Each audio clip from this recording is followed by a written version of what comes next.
সোৱাদ মানে এইটোৱে নতুন সোৱাদ যে 41 বছৰৰ মূৰত যিটো আমাৰ সোৱাদ যিটো আৱেগ অনুভূতিবোৰ একেই ৰাখি এটা বেলেগ ধৰণৰ পটভূমি কিন্তু নিজস্বতা আৰু শিপা পাহৰি নোযোৱাকৈ যি ধৰণে নিৰ্মাণ কৰা হৈছে প্ৰাঞ্জল শইকীয়াদাই যিটো নাতিৰ কেৰেক্টাৰ কৰিছে আজি তেওঁ ককা হৈছে আৰু মৃদুলা বাইদেউ ইয়াৰ মই কৰা চৰিত্ৰতে অভিনয় কৰিছিলে গতিকে মই ইয়াৰ মাকনৰ নামটো বেলেগ হৈছে কিন্তু এই মাকনৰ আৱেগবোৰো একে আছে গতিকে সোৱাদটোতো চাৰিওফালৰ পৰা ফুল্লি এখন পেক্ট অসমীয়া ছবি য'ত বাণিজ্যিকভাৱে মানুহে আঁকোৱালি যে ল'ব সেয়া দৃঢ় বিশ্বাস কাৰণ পেচা বসুল চিনেমা বুলি ক'লে আমাক যিখিনি লাগে দৰ্শকক সকলোখিনিয়ে আছে ইয়াত গতিকে সোৱাদ আৰু অভিজ্ঞতাটো এই মুহূৰ্ততো নাৰ্ভাছনেছটো আছে মাজত মাত্ৰ আৰু এটা দিন আছে 3 তাৰিখৰ পৰা নিশ্চয়কৈ ৰাইজৰ আশীৰ্বাদ আৰু মৰম পাম বুলি বহুত বেছি আশা কৰিছোঁ যেনেকৈ মাক দেউতাকে নিজৰ ল'ৰা ছোৱালীবিলাক বহুত আশা কৰে আৰু মাক দেউতাকে সদায় ল'ৰা ছোৱালী ভাল হোৱাটো চিন্তা কৰে আমিও যিহেতু এই ছবিখনৰ লগত জড়িত হৈ আছোঁ এই চিনেমাখনে এক ভাল মাত্ৰা পাওক মানুহৰ মৰম সমাদৰ আৰু আশীৰ্বাদ লাভ কৰক বুলি আমি আশা কৰিছোঁ 1983 যিটো জয়যাত্ৰা আৰম্ভ হৈছিল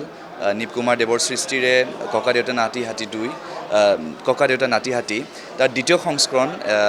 2026ত প্ৰাইডিষ্ট এণ্টাৰটেইনমেণ্ট প্ৰাইভেট লিমিটেডৰ যোগেদি দৰ্শকৰ মাজত মুকলি কৰি দিয়া হ'ব 3 জুলাই তাৰিখে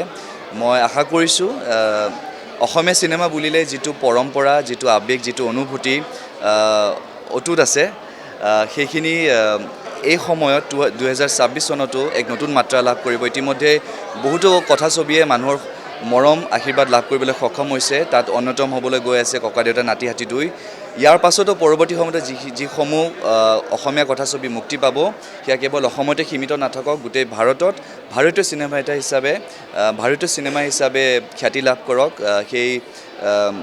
নামটো লাভ কৰক তাৰে কামনা কৰিছোঁ আৰু আশা কৰিছোঁ অসমবাসী ৰাইজে আমাৰ এই ছবিখনক যিমান মৰম দিব তেতিয়া আমি সেই মৰমখিনি আৰু বিয়পাই দিবলৈ অসমৰ বাহিৰতো এই ছবিখন প্ৰচাৰ কৰা বা প্ৰদৰ্শন কৰাৰ এটা উৎসাহ পাম গতিকে সকলোৱে নিজৰ সময় সুবিধা মিলাই আমাক নিজৰ উপস্থিতিৰে কৃতজ্ঞ কৰক আপোনালোকৰ